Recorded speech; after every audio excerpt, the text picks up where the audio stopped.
सारे नृत्य शास्त्र हमारे जीवन के साथ संबंधित है। न मणिपुरी हमारे जीवन से अलग है, न भरतनाट्यम अलग है, न क्षत्रिय अलग है। ये बात मेरे भीतर चलना शुरू हो गई और धीरे धीरे धीरे धीरे इसका स्वरूप प्रकट होने लगा। फिर मैं ऐसा देखने लगा जैसे ऐसे क्षण आए कि मैंने आगे भी कई बार बताया होगा कि मेरा राइट हैंड बंद हो गया।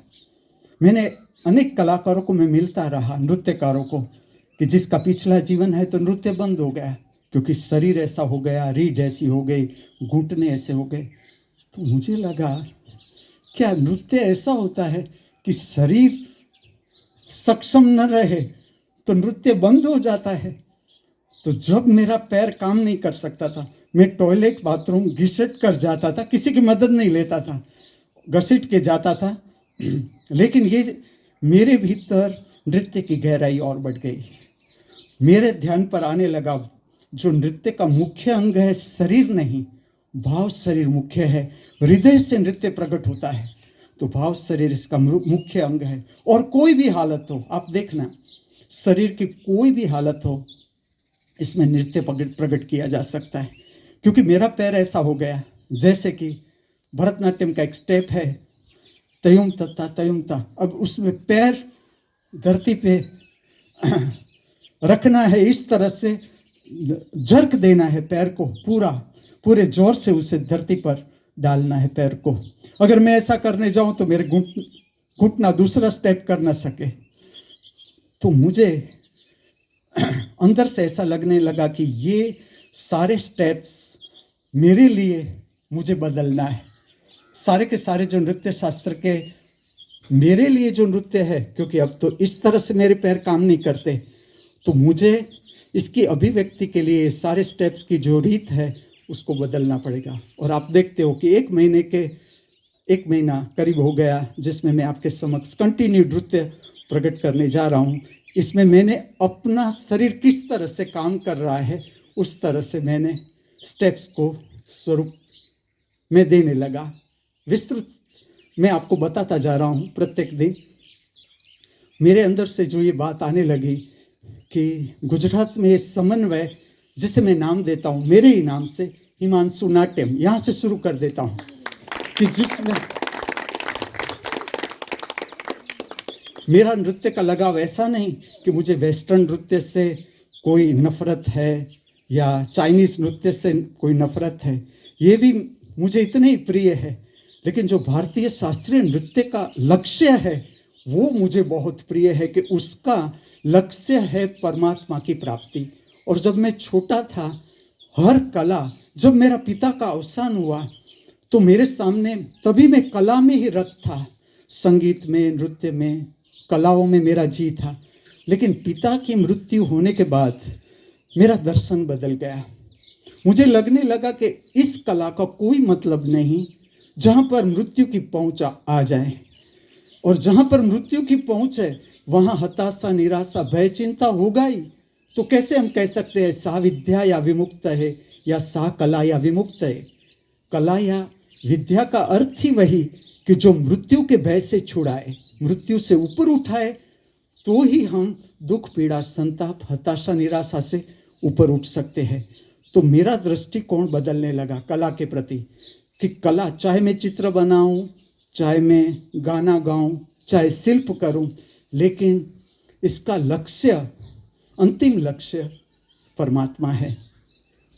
तो आज का जो दिन है, अब जो मैं बदल रहा हूँ, क्योंकि मैं हिमांशु नाट्यम का रूप इस पृथ्वी पर प्रकट कर रहा हूँ, तो मैं इस तरह से जा रहा हूँ जैसे कि मैंने 7 दिन मोहिनी अट्टम पर आधारित नृत्य रचनाएं आपके समक्ष प्रकट की। आज हिमांशु नाट्यम और मोहिनी अट्टम का क्या संबंध है, इस रीत से मैं आपके समक्ष आज के नृत्य प्रकट कर रहा हूँ। मैं बात कहूँ,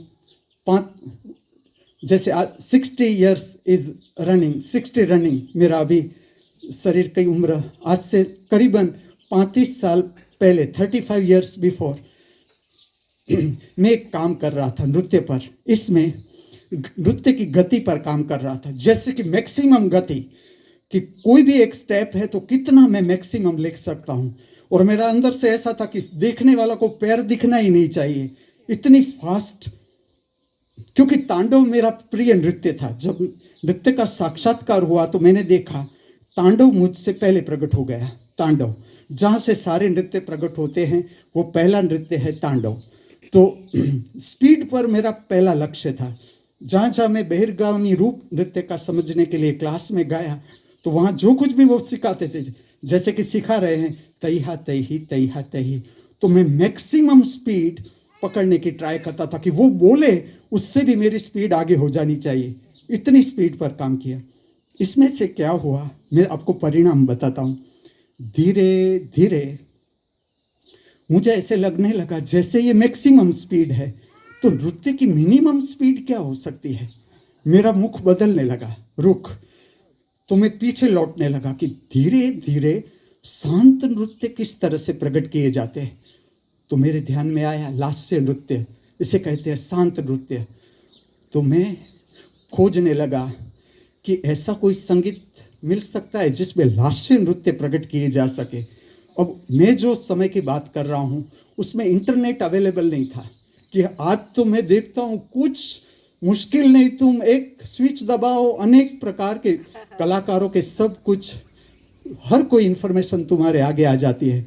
लेकिन मैं उस समय की बात कर रहा हूँ जहाँ मुझे खोजना है, एक कैसेट खोजनी है, अहमदाबाद जैसा सिटी, कोई राग की कैसेट, जैसे मैं दुर्गा राग चाहता हूँ, दुर्गा राग की कैसेट इतनी इजी नहीं कि मिल जाए मुझे। मैं पंडित जसराज की कोई कैसेट लेने जाता हूँ तो इतनी इजी नहीं कि मुझे मिल जाए। मैं उस समय की बात कर रहा हूँ।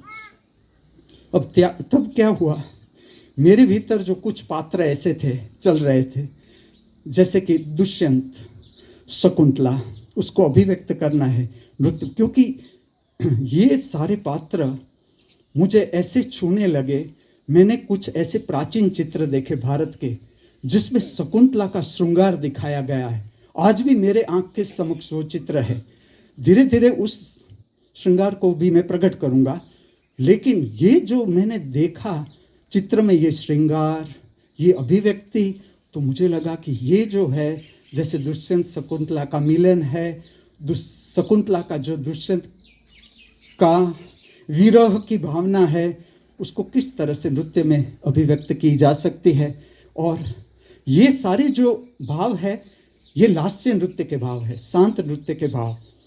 तो मैं खोजने लगा कि ऐसी कोई रचना मेरे हाथ में आती है जिसमें मैं ये प्रकट कर सकूं।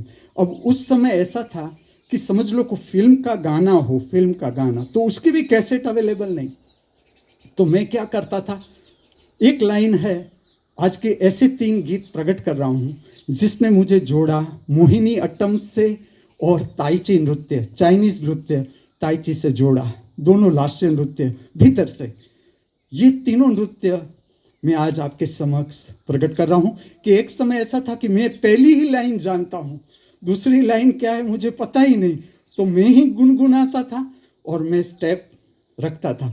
मुझे तब ऐसा इंटरेस्ट आने लगा कि मेरे पैर में 150 घुंघरू बांधे हुए हो, लेकिन घुंघरू की आवाज़ नहीं आनी चाहिए, इस तरह से फुटवर्क होना चाहिए, इस तरह से। ये मेरा अंदर का आपको बताता हूँ जो प्रकट होता था, ये सब आपके सामने खोल रहा हूँ कि किस तरह से ऐसा वर्क हो कि फुट स्टेप ऐसा हो कि कितने ही घुंघरू बांधे हो पैर में, लेकिन पैर इस तरह से रखा जाए कि घुंघरू की आवाज़ न प्रकट हो। इस तरह से नृत्य का जो मेरा दृष्टिकोण था, आखिर में उसने मुझे जोड़ दिया मोहिनी अट्टम से और ताइची नृत्य से। फिर से मैं जो ऋषि मुनि को तो नमस्कार करूँगा ही करूँगा, केरला की देवभूमि, पवित्र भूमि, जहाँ पर मोहिनी अट्टम, कथकली जैसे अद्भुत नृत्य, शास्त्रीय नृत्य प्रकट हुए। अभी भी कुछ ऐसे नृत्य हैं जो स्वरूप ले रहे हैं शास्त्रीय नृत्य का। ये अद्भुत भूमि जो बाहर से नहीं जानी जा सकती, उसको जानने के लिए हृदय चक्र प्रज्वलित चाहिए। और जब भी केरला का नाम आता है तो मैं आपको ले जाऊंगा पद्मनाभ मंदिर में, ताकि पद्मनाभ के आशीर्वाद हमारे सबके ऊपर हो और हमारा नाभि केंद्र स्वस्थ हो, नाभि केंद्र की अराजकता अर्थात गैस, कोई भूल जाऊं तो याद करवाए, gas, acidity, constipation, diarrhoea, dysentery, loss of appetite, ये सारी अराजकता जो जीवन को विषाक्त बना देती है। विष्णु भगवान के आशीर्वाद हम सब चाहे, मैं कहता हूँ पूरी पृथ्वी पर पद्मनाभ भगवान के आशीर्वाद हो, हम सब मनुष्य के पेट स्वस्थ, हमारा जीवन स्वस्थ और पूरी पृथ्वी उत्सवमय। ये भावना प्रार्थना। प्रथम जो रचना मैं आपके समक्ष प्रकट कर रहा हूँ वो है, इसे ऋषि स्मरण कहो। ऋषि स्मरण का अर्थ है, मैं आपको याद दिलाता रहूँगा, आज तक जिसने पृथ्वी पर अमरत्व को प्राप्त किया, मनुष्य की यात्रा समाप्त, पाने की अपेक्षा खोने का डर समाप्त हो गया, जिसका पार कर ली, मनुष्य की यात्रा पार कर ली, जो अमरत्व प्राप्त कर लिए, उसे कहा जाता है ऋषि।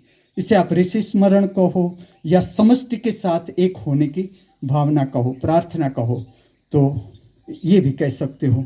और ये प्रार्थना में भी मैं दोनों का समन्वय कर रहा हूँ, हिमांशु नाट्यम और मोहिनी अट्टम, दोनों का समन्वय।